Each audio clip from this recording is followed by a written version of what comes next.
Before we get started, we are deep into deck season now. Are you loving your outside spaces? August 6th, I'm taking the Mid-Century Design Clinic outside to cover patios, decks, and outside spaces.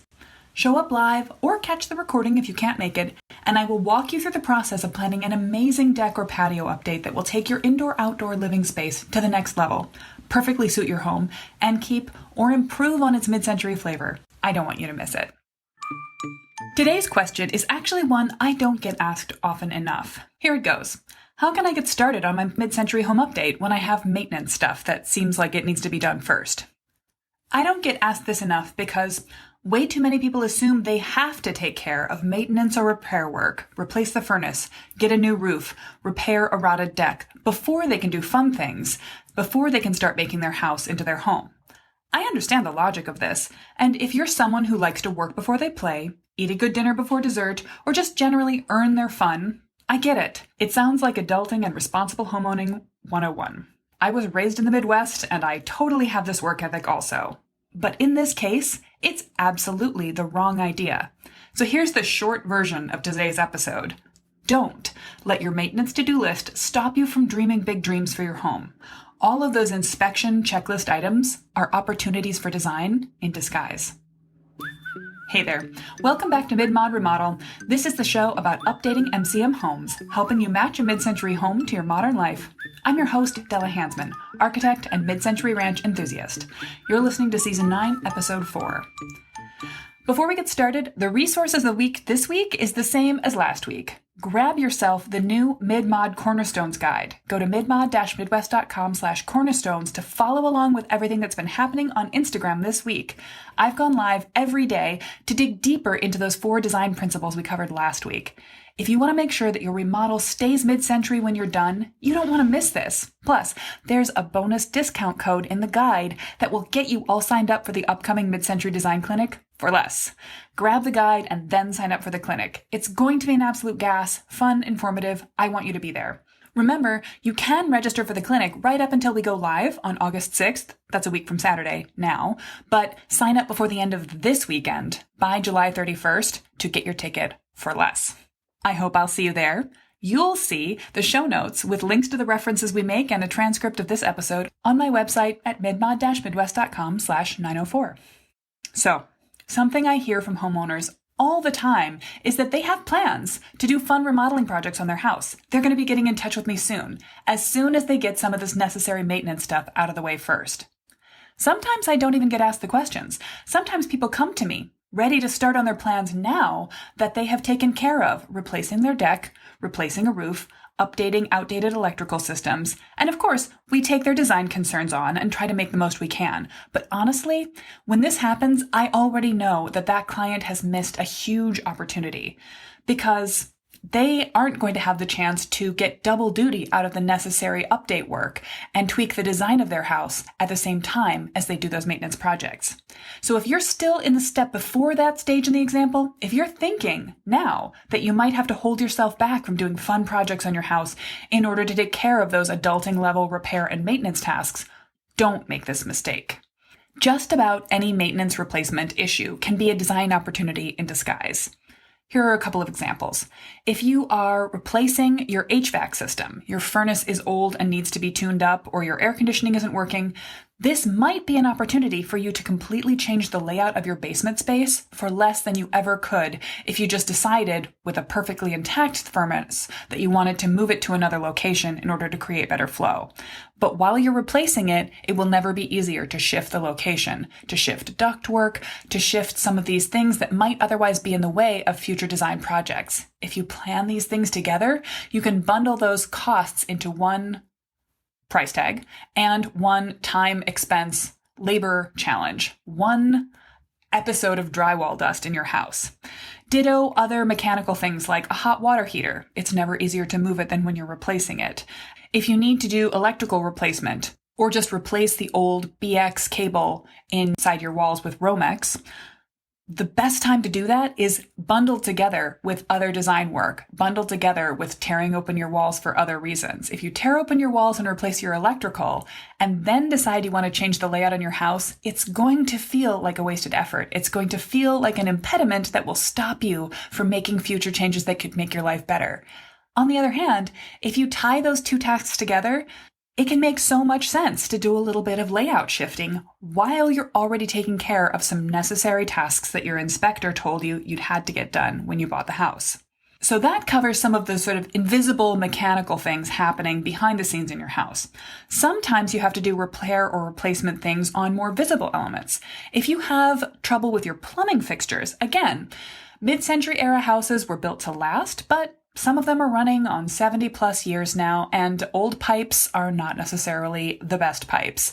If you've had water softener issues in the past, your pipes may be getting corroded and starting to fill up. You might have slow flow or slow hot water to various parts of your house that could be improved with new plumbing. While you're replacing faulty or out-of-date plumbing, that's your opportunity to also change fixtures you love to replace the old ones. If you've got original vintage fixtures, you might want to keep them. If they've been replaced in the 80s, 90s, or early 2000s, you definitely want to choose something new that harkens back more to the era of the house. This is where your style guide comes in. And the thing is, you're going to want to be able to have a good decision-making process in mind when it comes to, oh, you need a new faucet. Well, how do you choose a new faucet? By the way, we're going to be devoting an entire episode later this season to how do I choose a new perfect faucet, stove, range, paint color, light switch, light fixture, you name it. We'll be doing all of that in a later episode. But my point is, you want to have the answer to that question ready before the plumber who's just come over to fix some old pipes tells you, we need a new faucet here. Which one do you want? We want to come install it tomorrow. That's a stressful situation that you can avoid by bundling together your maintenance work with a larger home update plan. At this point, I'm just listing things off the top of my head from the new homeowner's checklist.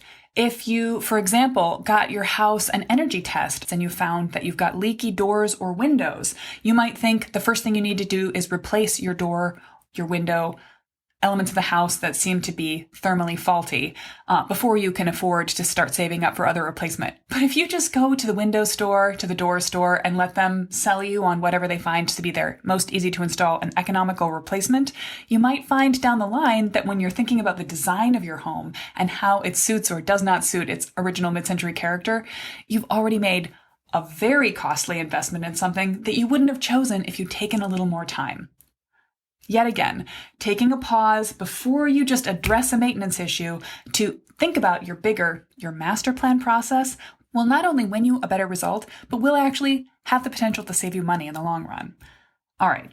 Basically, the point here is that every maintenance replacement is an opportunity to change something about the design of your home for potentially little or no extra cost. It's also a great chance to fold in more sustainable choices, on-demand hot water, better insulation in the attic. Basically, even in a maintenance emergency, I want you to take a breath and look for a chance to tie it together with something fun in design.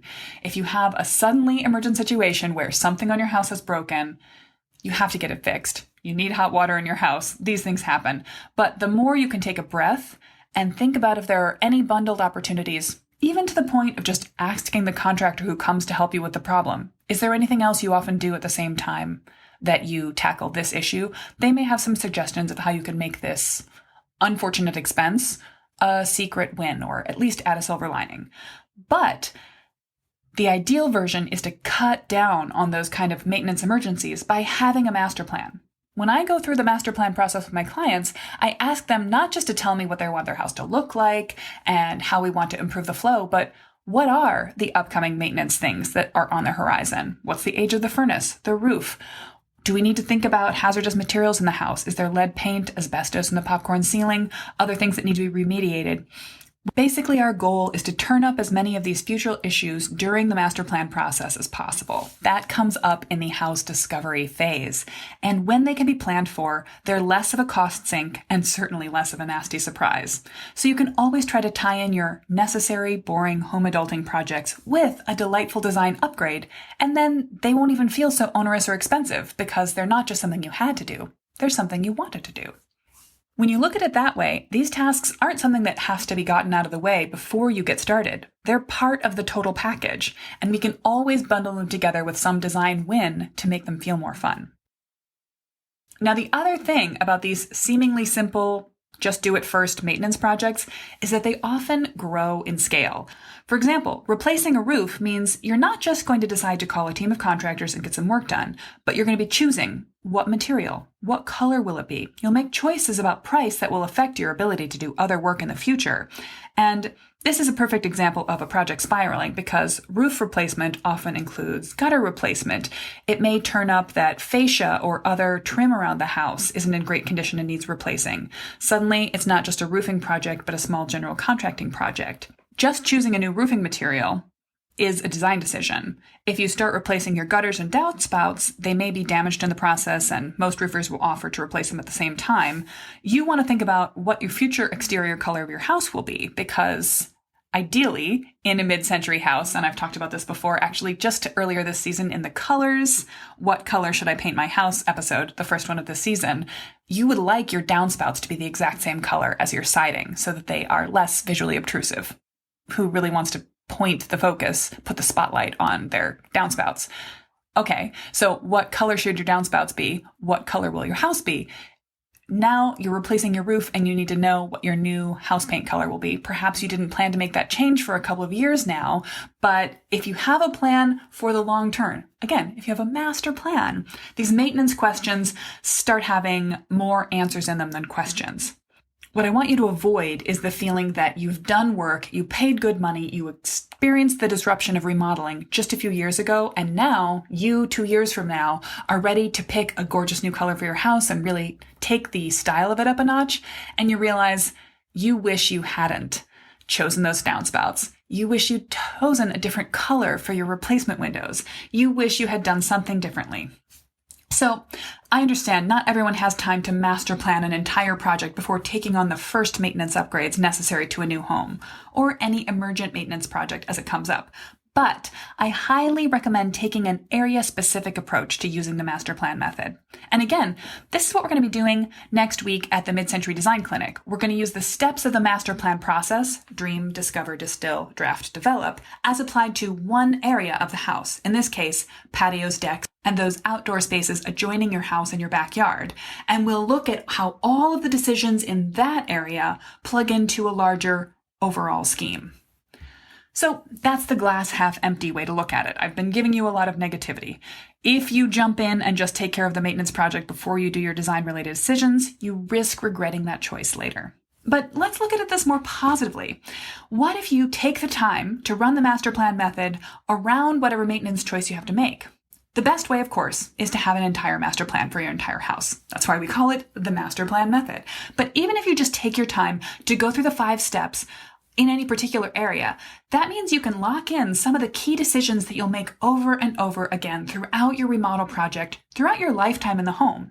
So if you take the time to fully realize what you want the exterior of your house to be, for example, before you replace the roof, before you update peeling siding or remediate lead paint, then you can take a big picture approach. You can start with your style guide process, even if it's only dealing with the exterior materials at first. You will have made some decisions in that process, which will help you apply to the rest of your remodeling in the house forever. You'll be making your life easier going forward rather than creating problems. Those style choices that you make in these first couple of projects are particularly important to keep consistent as you go through all of the changes you might make to your home, and to make sure that they already refer to the things you like about the house you have right now. It's really important to having a polished, cohesive look for your house. It's also really valuable when it comes to creating that sense of flow between spaces that we're talking about in the Cornerstone workshop that's happening all week on Instagram right now. Today, on Thursday, if you're listening to this live, we're going to be talking about it in the Instagram live in the afternoon. Having consistent materials that flow not just from one part of your interior to the other, but flow from the outside of the house to the in. Things like having the same material happen in your fireplace and a little bit of decorative brick or stone outside the house. Even having a color or a wood siding stain color, a finish material like that, flow from the outside to the in is really important to helping the house flow together and feel intentional. Any changes you make based on choices you like in the house will help the additions you make, the changes you make, the new work you do feel intentional, organic, and not like a strange grafted on appendage. You want it to feel like it grew out of what was there before. So we're definitely going to be diving into that as well in the Mid-Century Design Clinic when we go through all of this a week from Saturday. We'll be talking very specifically about how to interleave the shape and materials of two adjoining spaces inside and outside your house so that they feel related to each other. So in fact, it feels like you're kind of in one big space divided by the thermal boundary of your house. Whether you're standing in your den looking out at your deck or standing on the deck looking in through a window at your house, you're in a larger room than either of those two spaces. Getting into all of the issues surrounding how you can empower yourself to make changes to the way you live in your house by shifting the floor plan, especially as we think about indoor-outdoor spaces, is something that we'll be addressing more next week in the podcast and also at the design clinic. But here's what I want you to know today. The odds are that if you're replacing any visible element of your house, you will be so much better served if you've already done some work on your style guide. If you've done some of the work in figuring out what your personal vision is for the house, what mid-century modern means to you. And it will really help you if you have that established before you get asked a question about, hey, I'm going to get you a new faucet. Which one do you want? By a plumber. Basically, at an emergency level whenever this comes up. So if you need help with those particular elements, I want you to go ahead and first take the style quiz, which will allow you to establish where in the broader spectrum of mid-century style you fit. You can go do that on my website at midmod-midwest.com/style quiz. And then if you want to go to the next step and start putting together a style guide for your house to help simplify these broader decisions and make some general choices about what kind of finishes, styles, stains, shapes, etc. you want to use for the replacement materials in your house, then you can grab the free style guide workbook and along with listening to a couple episodes of the podcast. Off the top of my head, I don't remember which those are, so go to the show notes and I'll link to them there, but you can get that style guide workbook at midmod-midwest.com/style guide. Again, the reason I wanted to talk to you about this topic this week is, I just have to replace these rotting deck boards before I get started on my remodeling plans is something that comes up way too often. And so if that's you, if you're thinking I need to do deck maintenance and then home design, I want to stop you right there.